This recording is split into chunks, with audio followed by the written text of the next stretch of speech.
علم معرفت اصل میں علم اور معرفت یہ ویسے تو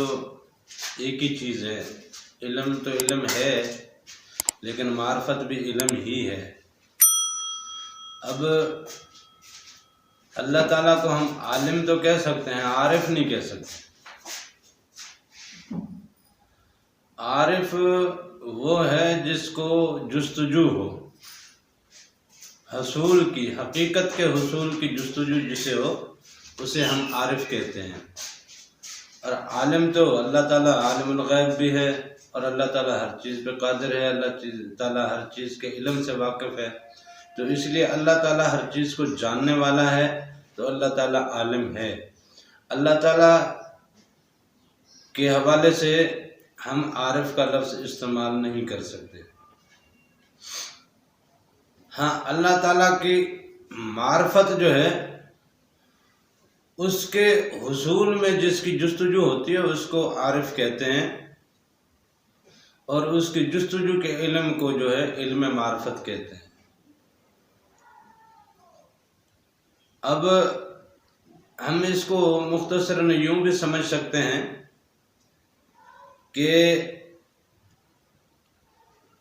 جو عالم ہے وہ حقیقت میں لفظوں اور جملوں کے حد تک جو ظاہری معاملات ہیں، جو اس تحریر میں پوشیدہ ہیں یا اس تفصیل میں جو بیان کیا گیا ہے یا جو تحریر میں بیان کیا گیا ہے، اس تحریر اور تفصیل میں جو کچھ بھی بیان ہوا ہے وہ علم ہے، اور ایسے علم رکھنے والے کو عالم ہی کہہ سکتے ہیں۔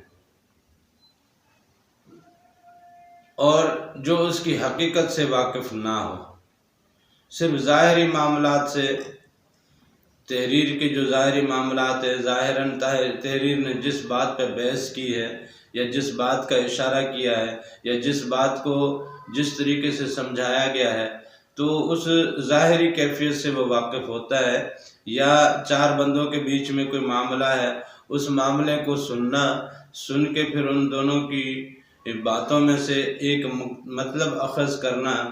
اور ان دونوں میں سے جس کی بات زیادہ کارگر یا مثبت انداز سے بیان ہوئی ہوگی اس کو زیادہ فوقیت دے کے اس کے حوالے سے اپنی بات سامنے رکھنا، یہ حقیقت میں عالم کا کام ہے۔ اس طرح ہمارے جو جج حضرات ہیں وہ حقیقت میں عالم ہی ہوتے ہیں، وہ علم سے اپنی واقفیت رکھتے ہیں،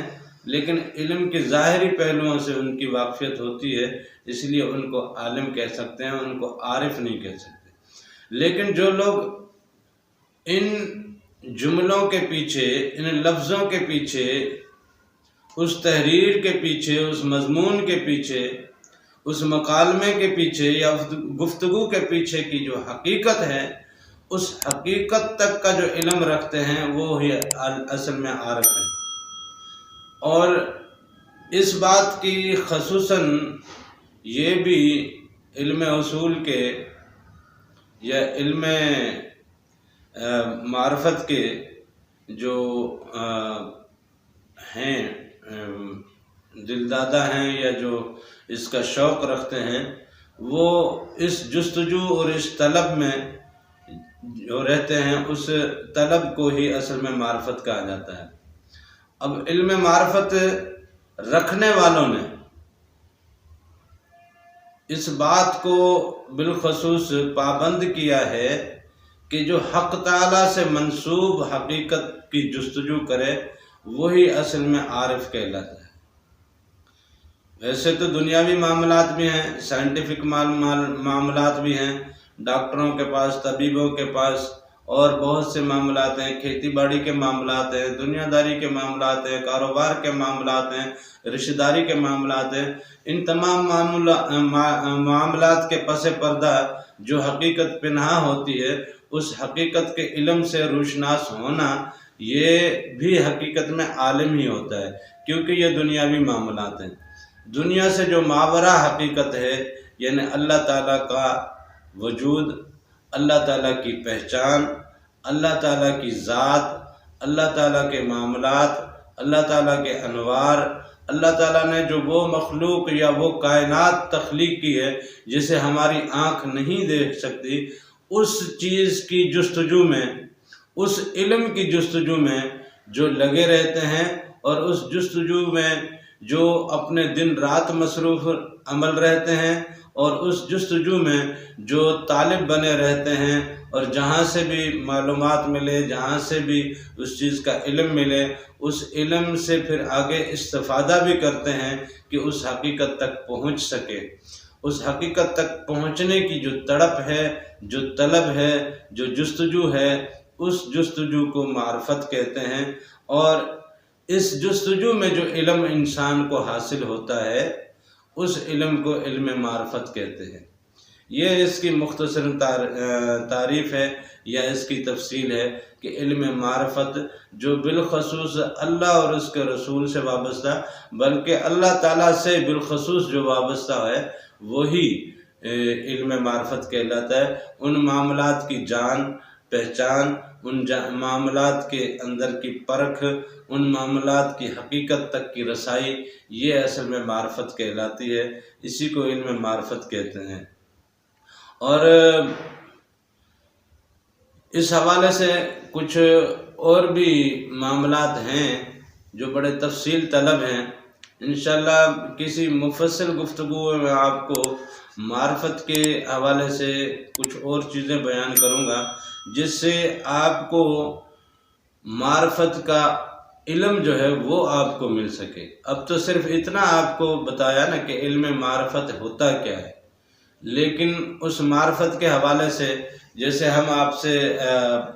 اس میں اللہ کا اللہ اللہ اللہ اس ذکر کے حوالے سے جو گفتگو کرتے ہیں، جو ذکر ہم کہتے ہیں کہ زبانوں پہ آپ رواں رکھیں، زبانوں کو اس ذکر سے تر و تازہ رکھیں، اور اس ذکر سے اپنے قلوب کو منور کر کے، اپنے ارواح کو منور کر کے پھر اس دنیا کی سیر پائیں اور اس دنیا کا دیدار کریں۔ وہاں سے پھر عالم عرفان کا دروازہ کھلتا ہے، اسی کو عالم عرفان کہتے ہیں۔ وہاں سے پھر آپ کو حقیقت کے دروازے کھلتے ہیں، وہاں سے پھر اللہ کے دیدار کے دروازے کھلتے ہیں۔ اس حوالے سے اب مزید کافی ساری چیزیں ہیں، بڑا ہی تفصیلی علم ہے، اور اس کے حوالے سے انشاءاللہ آپ کے ساتھ پھر آئندہ آنے والے کسی سیشن میں گفتگو کریں گے کہ یہ بیسیکلی علم ہے کیا چیز، اور یہ حاصل کیسے ہوتا ہے، اور اس کے نکات کیا ہیں، کن چیزوں پہ پیروکار آدمی رہے گا، کن چیزوں سے وابستہ رہے گا، کن چیزوں کا خیال رکھے گا، تو اس علم سے استفادہ حاصل کر سکے گا اور معرفت کی منزلوں میں جا سکے گا اور اللہ تعالیٰ کے عرفان کو پا سکے گا انشاءاللہ۔ باقی مختصر تعریف اس کی یہی تھی کہ جو اللہ کی راہ کی طلب کرے،